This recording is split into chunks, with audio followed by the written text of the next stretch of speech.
إلى حضرة النبي سيدنا محمد صلى الله عليه وسلم وآله الكرام وأصحابه الأعزاء وإلى مشايخنا والمسلمين أجمعين، خصوصا إلى والدينا وأولادنا وأسرتنا وقرابتنا أجمعين، خصوصا إلى سيدنا وشيخنا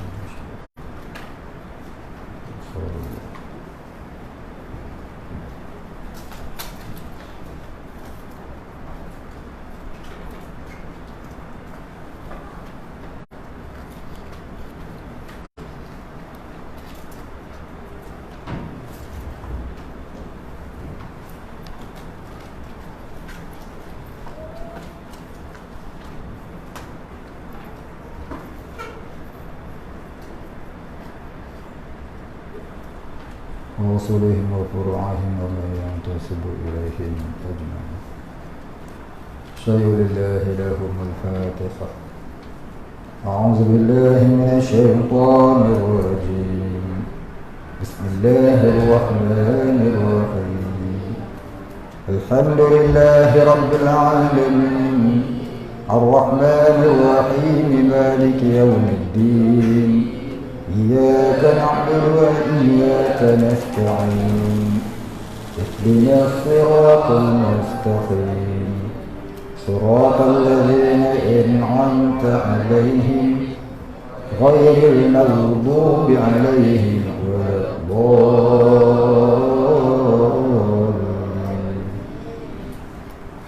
الحمد لله رب العالمين والصلاة والسلام على أشرف الأنبياء والمرسلين وعلى آله وصحبه أجمعين.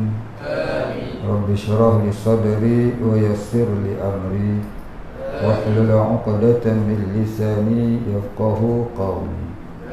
ولا علم لنا إلا ما علمتنا إنك أنت العليم الحكيم.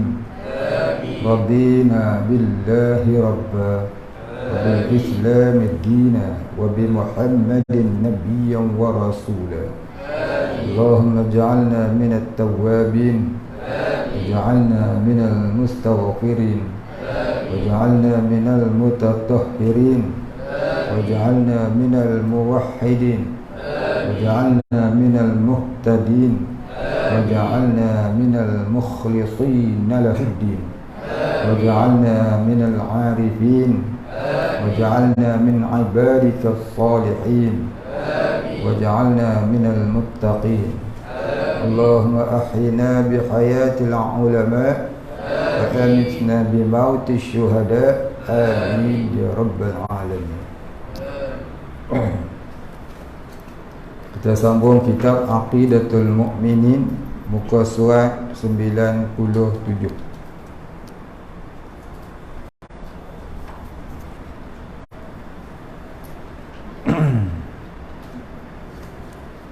Bismillahirrahmanirrahim. Tajuknya had akal. Had akal atau sempadan akal itu sekurang-kurangnya meninggalkan berfikir, mencintai dunia. Setinggi-tingginya meninggalkan berfikir zat Allah Subhanahu wa ta'ala.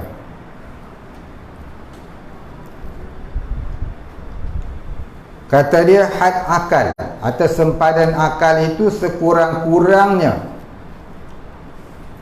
meninggalkan berfikir, menyintai dunia. Itu sempadan akal. Kalau kita cuba memikir juga hal-hal untuk jadi hubbud dunia, maka akal tu akan rosak. Berapa ramai orang yang rosak kerana mikir hal-hal dunia. Cuma dia tak perasan kata dia dah rosak. Dia tak perasan akal tu dah rosak sebenarnya. Pasal apa? Pasal Nabi kata Sebodoh-bodoh manusia ialah manusia yang memikirkan untuk mengumpul harta dunia. Orang yang menggunakan akal untuk mencari kekayaan dunia semata-mata duniawi, itu sebodoh-bodoh manusia. Dia fikir sampai dia jadi kaya, dia rasa dia cerdik, rupanya Nabi kata dia bodoh. Kita juga kata dia cerdik, pasal kita pun hubbud dunia juga. Kita sangka dia cerdik, rupanya Nabi kata dia tu orang bodoh. Baik, tu sekurang-kurang dia. Maknanya rendah sungguh akal yang macam tu. Sekurang-kurangnya serendah-rendah akal itu. Setinggi-tingginya, setinggi-tinggi sempadan akal ni meninggalkan berfikir zat Allah. Kita boleh fikir ilmu, kita boleh memikir tentang ilmu agama, fiqh, tasawuf, tauhid, nahwu, saraf, tafsir, hadis dan sebagainya. Tapi kita wajib meninggalkan berfikir kepada zat Allah. Memikirkan sifat Allah tak apa. Memikirkan asma Allah boleh. Memikirkan kejadian-kejadian yang Allah jadikan, af'alullah, boleh. Seperti mana kan Nabi kata, tafakkaru fi khalqillah wa la tafakkaru fi zatillah. Berfikirlah kamu kepada kejadian yang dijadikan oleh Allah, iaitu alam ini.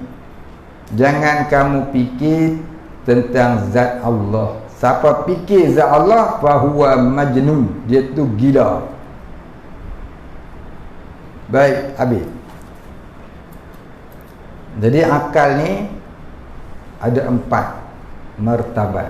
Dulu kita dah cerita, akal ni ada 4 martabat. Kata ulama sufi, akal itu ada 4 martabat. Yang pertama, akal ma'ashi. Yang kedua, akal ma'adi. Yang ketiga, akal ruhani. Yang keempat, akal kulli. Ngaji kena tulis.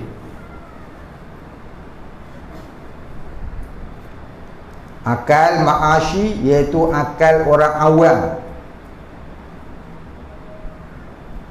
Akal orang awam ni iaitu dia memikir untuk mendapatkan ilmu.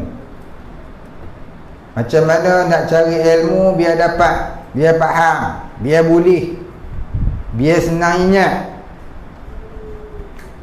Ni akal ma'ashi, akal orang awam.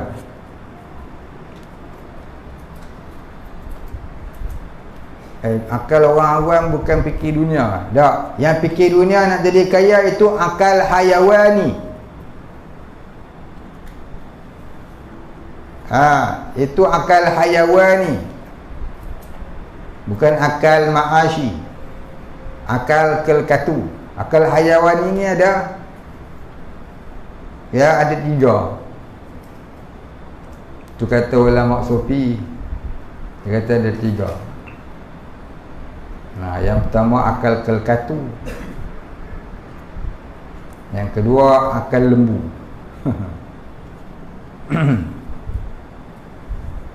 Yang ketiga akal katak. Tahu? Akal kelkatu ni akal paling bodoh. Cuba tengok kelkatu. Kelkatu ni bila dia tengok lampu, dia main hurung. Tutak. Dia punya hurung. Kita nak tengok dia bodoh atau bodoh, kita ambil air 1 besen, tak kat bawah lampu. Saat lagi dia terjun, pam. Pasal apa terjun? Dia panggil kawan dia, "Oi kawan-kawan, nun kat bawah ada lagi 1 lampu. Pom, kita pergi." Pam, mampu dulu.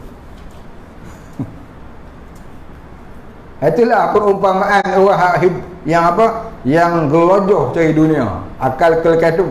Akhirnya mati dengan dunia ni. Dia sangka dia kaya tu dia boleh memegang dunia, boleh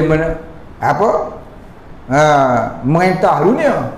Dunia itulah yang membunuh dia dalam keadaan kebodohan. Cuba tengok Mustafa Kamal Atatürk. Yang kedua, akal lembu. Akal lembu ni apa dah? Dia cerdik sikit. Akal lembu ni dia cerdik sikit. Macam mana kata dia cerdik? Dia makan kok mana tepi-tepi dia tu. Dia tak celapak pergi sana, pergi sini. Selagi tak habis kok tepi dia, dia sapu yang tu dulu. Jadi tuan tanah pun seronok tengok. Apa dah? Tanah dia bersih. Pasal apa? Lembu dia jadi misi rumput. Dia tak gelojoh sangat. Dia makan kok tepi tu. Itu perumpamaan akal manusia yang hubud dunia juga, tapi tak sebodoh kelkatu. Yang ketiga, akal katak. Akal katak ni macam mana? Ya, dia kenyang, dia relax. Dia kenyang, dia relax. Tu orang panggil katak buah tempurung. Macam ular sawah. Dia kenyang, dia relax. Dia tak siap makan lah. Ular sawah kalau kenyang, lalu kambing seekor depan dia pun dia buat tak beli. Kita katok kepala dia pun dia tak cari, dia tak lawan. Dia kenyang je, dia letih. Itulah dia tamsilan akal hayawan. Jadi kita ni duduk tak mana? Kelkatu ke, lembu ke, katak. Tapi kalau orang awam akalnya ma'ashi. Macam mana? Dia menggunakan akal untuk mencari ilmu pengetahuan. Dia cari ilmu, dia minat ilmu. Tapi ilmu apa? Ilmu akhirat, bukan ilmu duniawi untuk jadi pencinta dunia. Tu maknanya dia guna akal. Dia minat ilmu agama, tu maknanya dia ada akal ma'ashi. Afala ta'qilun, adakah kamu tidak berakal? Quran kata. Yang kedua, akal ma'adi. Apa dia akal ma'adi? Iaitu akal orang tarikat. Apa dia? Iaitu sudah jadi beradat pada dia memikir untuk menambahkan ibadah dengan ilmu yang dipelajari. Dia dah ada ilmu kerana dia nak menambahkan ibadah dia. Jadi istiqamah alal ubudiyah. Ni akal. Dengan ilmu yang dia belajar tadi, dia mengamalkan, dia mikir macam mana nak menambahkan amal dari ilmu yang dia pelajari. Tu akal orang tariqah. Orang tarikat dia tak mikir lain, dia fikir dia orang darjah tarikat bukan kira orang amal tarikat. Orang amal tarikat pun berlambak hubung dunia kerana dia amal belum sampai darjah tariqah yang sebenar. Dia cuma amal wirid tarikat, tapi belum sampai darjah tarikat. Dia jadi hayawan juga. Sebab tu perlu kepada mursyid, guru mursyid, guru yang dapat menyelami hati murid.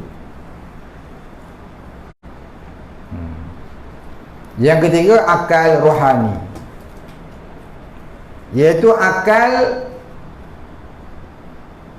yang sentiasa bertafakkur fi khalqillah.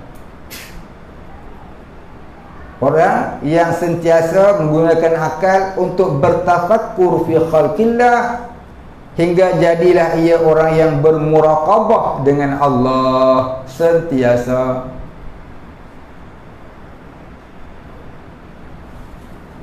Apa pula akal kulli? Iaitu akal orang yang sudah musyahadahkan Allah. Akal orang-orang kewalian yang sentiasa ingat kepada Allah. Akal dia sentiasa ingat kepada Allah, sejalan dengan hati dan juga roh. Ya, orang yang sentiasa sir ilallah, sentiasa berjalan kepada Allah, sentiasa ingat Allah. Wadhkurullaha katsiran la'allakum tuflihun. Dan ingatlah Allah sebanyak-banyak, nescaya kamu menjadi orang-orang yang mendapat kejayaan. Itulah dia akal. Jadi kita belajar ilmu tauhid, dia cerita berakal dulu. Apa dia? Hukum akal. Ya, hukum akal, hukum syarak, hukum adat. Dalam hukum syarak tu ada pula hukum wada'i. Hukum akal ada apa? 3. Wajib, mustahil, harus. Tu hukum akal. Hukum syarak ada apa? 5. Wajib, sunat, haram, makruh, harus. Punca hukum syarak ada apa? 5. Namanya hukum wada'i. Apa dia hukum wada'i? Ada 5. Sebab, syarat, mani, tegahan.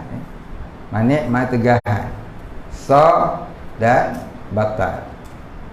Kemudian hukum adat. Hukum adat ada apa? 4. Ada dengan ada, tiada dengan tiada, ada dengan tiada, tiada dengan ada. Itulah dia hukum yang asalnya daripada akal. Orang tak berakal tak wajib belajar segala hukum-hukum syarak dan sebagainya, sebab dia tidak ada akal. Kita ni orang berakal tidak? Kita ni orang berakal wajib belajar.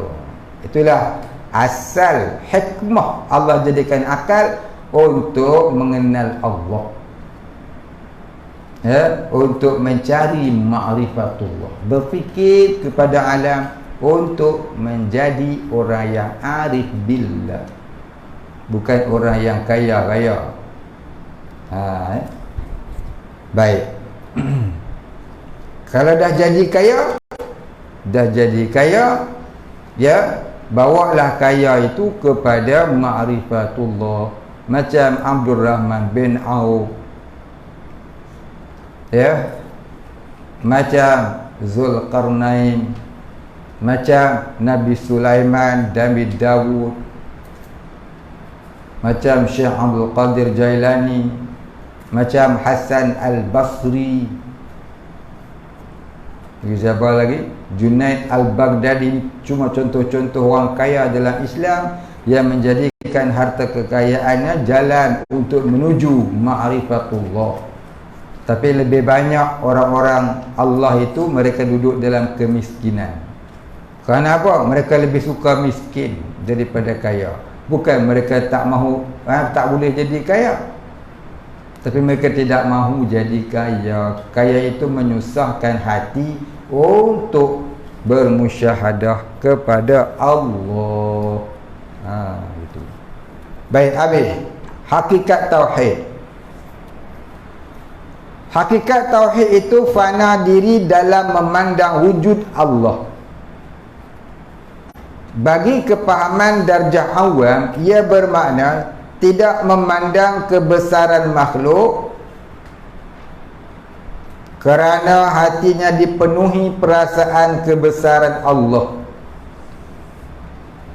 Sinonim dengan ayat surah Ali Imran ayat 101 dan ayat 102.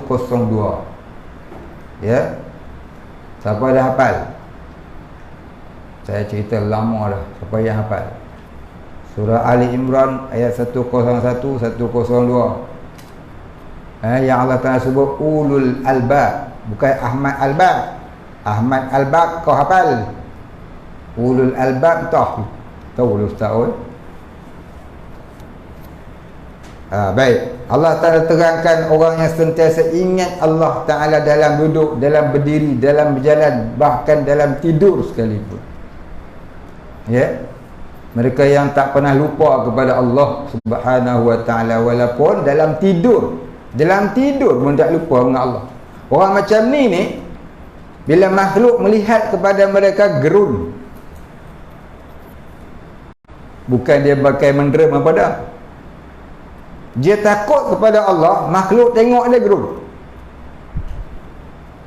Makhluk nak marah tak jadi marah. Ini janji Allah kepada orang yang mengenal Allah. Ya. Mana dalil? Quran sebut. Inna awliya Allah wala khawfun alaihim wala hum yahzanun. Sesungguhnya wali-wali Allah itu tidak ada ketakutan dan kebimbangan di dalam hati mereka. Mereka tidak takut dengan dunia. Yang mereka takut hanya pada Allah. Dan bila mereka hanya takut pada Allah, makhluk gerun melihat mereka. Inilah dia orang yang mentauhidkan Allah. Jadi mereka itu duduk pada darjah fana diri dalam memandang wujud Allah.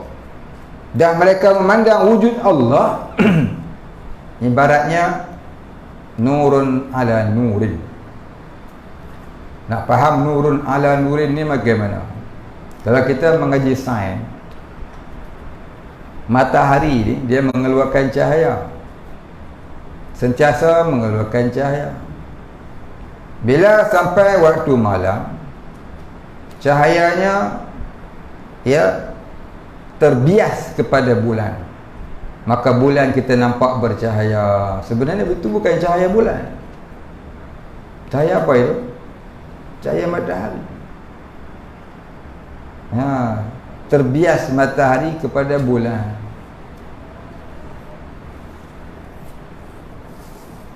Boleh faham tak tamsilan tu? Daripada cahaya yang satu mencahayakan sekalian yang ada. Ya. Nurun ala nurin. Allah, hakikat petunjuk tu ialah petunjuk Allah. Allah tu dah satu namanya nur. Maksud kata nur Allah tu, nurullah, cahaya Allah ialah petunjuk Allah. Macam matahari tadi dia ada cahaya. Cahayanya bukan hanya ada pada waktu siang, waktu malam pun masih ada. Mana nun kat bulan. Betapa gunanya cahaya itu. Dia mencahayai pula yang lain. Begitulah Allah itu. Jadi ibarat hati orang yang bercahaya dengan pengenalan hati kepada Allah, cahaya itu terbias kepada manusia, menyebabkan manusia pun turut rasa takut kepada Allah.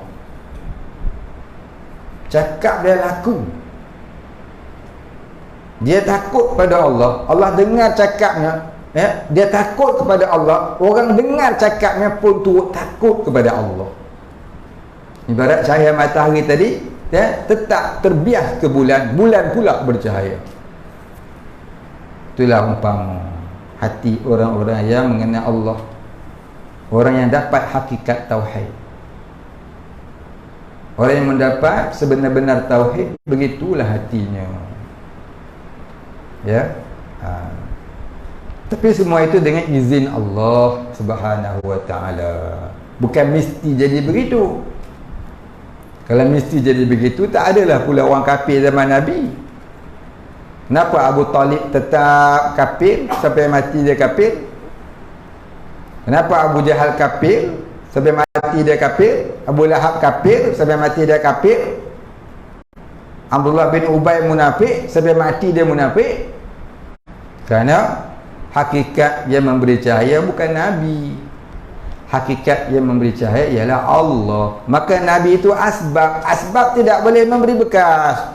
Cumanya asbab itu kelazimannya jadi bagian-bagian. Makan, lazimnya kenyang. Minum, lazimnya hilang dahaga.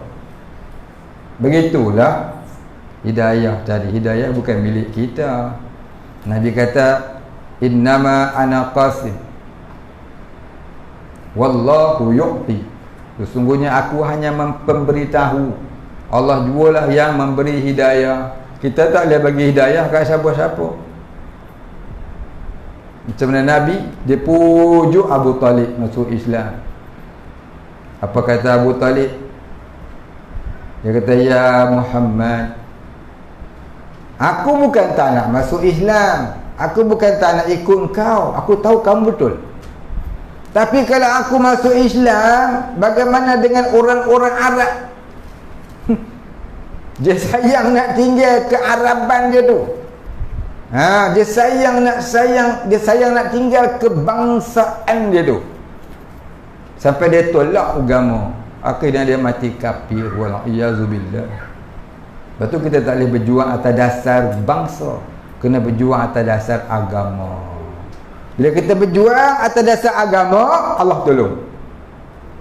Bila kita berjuang atas dasar bangsa, kamu tengok nanti kamu akan jatuh di suatu hari. Kita tengok orang berjuang atas dasar bangsa, banyak jatuh satu persatu. Orang berjuang atas dasar agama, kalau dia jatuh sekalipun, jatuhnya tak ke mana, ke situ juga dia perginya. Ke mana? Kepada Allah. Kerana itu tempat dia, matlamat dia, maksudnya, tujuan dia berjuang dan berjihad. Itu kata orang yang ada tauhid. Betul, kita kena ada tauhid dulu. Seperti mana selalu kita sebut dalam kuliah, innallaha lam yafrid syai'an afdalu minat tauhid. Sesungguhnya Allah Ta'ala tidak memfardukan sesuatu yang lebih utama daripada tauhid. Jadi tauhid ni amat penting. Jangan buat mudah tauhid. Tauhid ni biarlah mengaji banyak-banyak, fiqh kurang sikit pun tak apalah. Sebab apa fiqh ni ramai orang faham, tauhid ni susah. Nak faham fiqh bukan nak payah.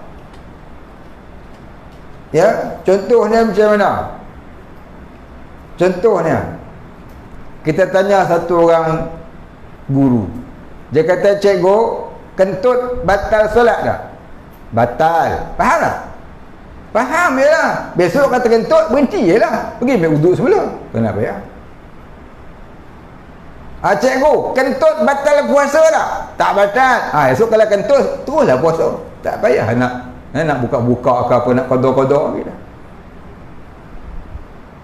Tapi kalau kita kata wajib ingat Allah, kalau tak ingat Allah berdosa dalam solat. Wajib kenal Allah, tak kenal Allah berdosa. Macam mana nak kenal Allah? Kan susah. Kena melalui jalan-jalan ilmu, kena melalui jalan-jalan sufi. Allah, susah nak dapat hakikat tauhid. Hakikat tauhid ni kena belajar dulu ilmu-ilmu tauhid, fiqh, tasawuf, kemudian kena berjalan di bawah bimbingan guru mursyid dengan penuh adabnya, dengan penuh tata caranya.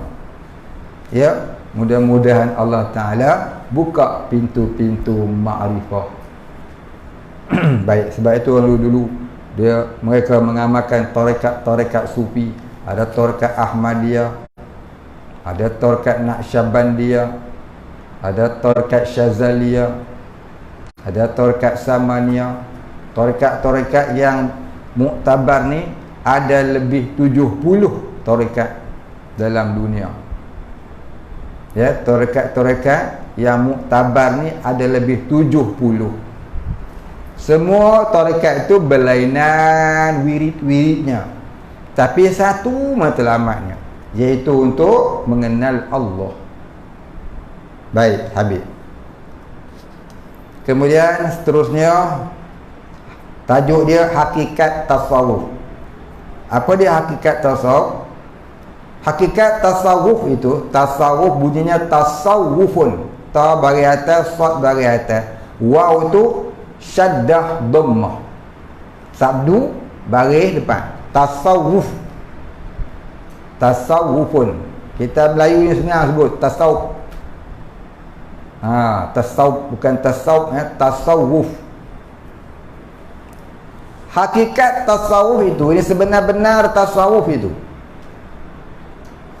meninggalkan dakwa diri dan menyembunyikan ma'ani, iaitu rahsia batin. Apa maksud meninggalkan dakwa diri? Iaitu hilang ananiah, hilang kasbul wujud, hilang rasa keberadaan diri, hilang rasa usaha diri, hilang rasa keupayaan diri dalam memandang daya dan upaya itu milik Allah. La haula wala quwwata illa billah. Tidak ada daya dan upaya melainkan Allah. Allah lah yang berdaya, Allah lah yang berupaya. Kita tak ada apa, kita hanyalah menjalani takdir Allah. Kita ditakdirkan oleh Allah dan digerakkan oleh Allah, ditadbir oleh Allah, hidup, mati dan sebagainya. Jadi tak terasa lagi dia yang itu, dia yang ini. Yang dia rasa semua dirinya itu digerak dan diatur oleh Allah. Maka tu namanya meninggalkan dakwa diri, hilang ananiah dari hati. Kerana apa jadi lagu tu? Kerana tajalli Allah dalam hati. Kerana tajalli Allah dalam hati menyebabkan hilang ananiah. Baik, itulah hakikat orang tasawuf. Bukan pandai sembang ya. Sembang puas saya ni tak jadi. Jenaknya rasaan di mata hati. Jenaknya rasaan di mata hati. Mulanya idrak, kemudian zauq, kemudian fana, kemudian majzub. Idrak, zauq, fana, majzub. Dia idrak dulu. Idrak ni apa dia? Hasil daripada menuntut ilmu, timbul perasaan takut azab Allah, tak hilang-hilang dari hati, dan mengharapkan rahmat Allah, tak hilang-hilang di hati, dan rasa kasih pada ibadah tak hilang-hilang di hati. Tiga tu ya, takut azab Allah, harap rahmat Allah, kasih beribadah pada Allah. Itu namanya idrak, ketimbulan di mata hati. Idrak maknanya kedapatan, ketimbulan di mata hati. Jika Allah Ta'ala izinkan seseorang itu lebih tinggi darjahnya daripada idrak tadi, dia naik zauq. Apa zauq? Zauq ni orang yang asyik dengan ibadah. Ya, jadi asyik dengan ibadah dia, dia tak hiraukan segala perkara-perkara asbab duniawi lagi dah. Tak bertumpu kepada asbab yang beradat, bertumpu kepada Allah yang memberi bekas. Itu namanya zauq. Apa je fana? Fana ni tajalli Allah yang pertama masuk ke dalam hati, hingga hilang rasa ada diri, jadi mabuk dengan Allah. Apa pula majzub? Majzub berpanjangan fana hingga jadi dia dan Allah tidak pernah terasing, dan dia boleh hidup di kalangan manusia dalam keadaan hatinya sentiasa ingat Allah, iaitu dia sudah hilang mabuk tadi. Mabuk fana tadi dia sudah hilang. Itulah dia waliullah. Baik.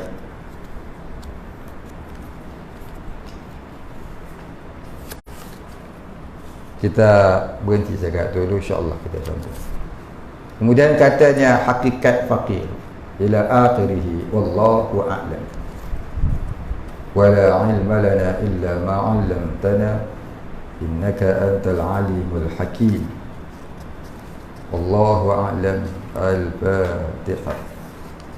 A'udzu billahi minasyaitonir rajim. Bismillahirrahmanirrahim. Alhamdulillahi rabbil alamin. Iyyaka